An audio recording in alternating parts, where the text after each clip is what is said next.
ठाकरे बंधूंच्या युतीची गेल्या काही दिवसांपासून चर्चा सुरू आहे आणि आता उद्धव ठाकरे यांनी निवडणुकांसाठी कंबर कसल्याचं पाहायला मिळते। मुंबई मनपावर भगवा फडकवण्यासाठी जोमाने काम करा, जे करून दाखवलं ते सरकारनं घालून दाखवलं हे सांगा, असे आदेश उद्धव ठाकरे यांनी बैठकीमध्ये शाखा प्रमुखांना केले। आज मुंबईमध्ये शिवसेना भवनात शाखा प्रमुखांची बैठक पार पडली। जवळपास तासभर ही बैठक चालली आणि या बैठकीमध्ये उद्धव ठाकरे यांनी शाखा प्रमुखांना मार्गदर्शन केले। मुंबई मनपावर भगवा फडकवण्यासाठी जोमाने काम करा, असे आदेश यावेळी उद्धव ठाकरे यांनी शाखा प्रमुखांना केले।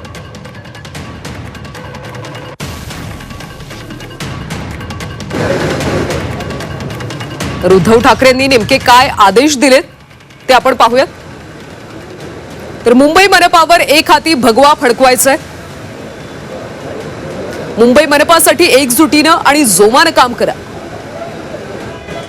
करून दाखवले ते सरकारनं घालवले हे लोकांना सांगा। मतदार याद्या पालथा घालून तपासणी करा, किमान 300 घरातल्या मतदारांशी संपर्क ठेवा। तर अशा पद्धतीने ठाकरे यांनी शाखा प्रमुखांना आदेश दिले। त्यामुळे सध्या आगामी निवडणुकांसाठी शिवसेना उद्धव बाळासाहेब ठाकरे पक्ष सध्या कंबर कसले असं पाहायला मिळते, कारण आज शिवसेना भवनामध्ये शाखा प्रमुखांची बैठक पार पडली आणि जवळपास तासभर ही बैठक चालली। या बैठकीमध्ये उद्धव ठाकरे यांनी शाखा प्रमुखांना मार्गदर्शन केलं आणि याच सगळ्या संदर्भात आपण अधिकची माहिती घेऊयात आमच्या प्रतिनिधी सीमा आढे यांच्याकडून। सीमा, आज शाखा प्रमुखांची बैठक झाली, यामध्ये उद्धव ठाकरे यांनी मार्गदर्शन केलं। त्यामुळे आगामी मनपा निवडणुकीसाठी सध्या ठाकरे पक्षाकडून कशा पद्धतीने तयारी केली जाते, नेमक्या या शाखा प्रमुखांना काय काय सूचना देण्यात आल्या, काय आदेश देण्यात आले?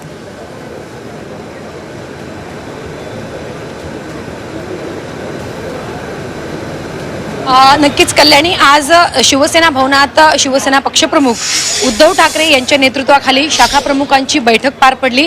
खरं तर या बैठकीकडे सगळ्यांचं लक्ष लागलेलं होतं, कारण आगामी दिवसात होणाऱ्या मुंबई महानगरपालिका निवडणुकीच्या आता ठाकरे गटाने कंबर कसलेली आहे आणि स्वतः पक्षप्रमुख हे आता रिंगणात उतरल्याचं आपल्याला पाहायला मिळत आहे।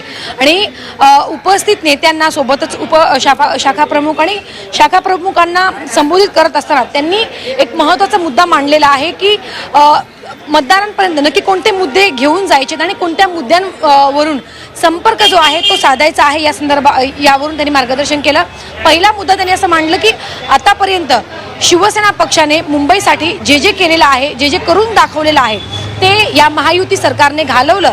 खरं तर हा मेसेज किंवा प्रत्येक मतदारांपर्यंत, मुंबईकरांपर्यंत पोहोचवण्याचे आदेश, निर्देश जे आहे ते उद्धव ठाकरे यांच्याकडनं देण्यात आलेले आहेत। सोबतच मुंबईतील 300 घरातील मतदारांशी संपर्क साधावा, त्यांच्या संपर्कात राहण्याचे आदेश जे आहेत उद्धव ठाकरे यांनी उपशाखा प्रमुख आणि शाखा प्रमुखांना जे आहेत ते दिलेले आहेत। सोबतच कोस्टल रोड सारखा महत्त्वाकांक्षी प्रकल्प हा आपल्या कार्यकाळामध्ये, जेव्हा आपली सरकार होती, जेव्हा आपलं राज्य सरकार होतं तेव्हा सुरू झालेलं होतं, हे कुठेतरी मुंबईकरांपर्यंत पोहोचलं पाहिजे। त्यासाठी तुम्ही लवकरात लवकर मेळावे घेऊन, मोठ्या प्रमाणात बैठका घेऊन मतदारांशी संपर्क साधावा, असं उद्धव ठाकरे यांनी आजच्या बैठकीमध्ये जे आहे ते म्हटलेलं आहे। कारण आज आपण जर पाहिलं तर जेव्हा आपण कोस्टल रोडने प्रवास करतो तेव्हा त्या ठिकाणाहून प्रवास करत असताना अर्थात मुंबईकरांच्या मनामध्ये वेगवेगळ्या सरकार संदर्भातल्या वेगवेगळ्या भावना किंवा भूमिका ज्या आहेत त्या निर्माण होत असतात।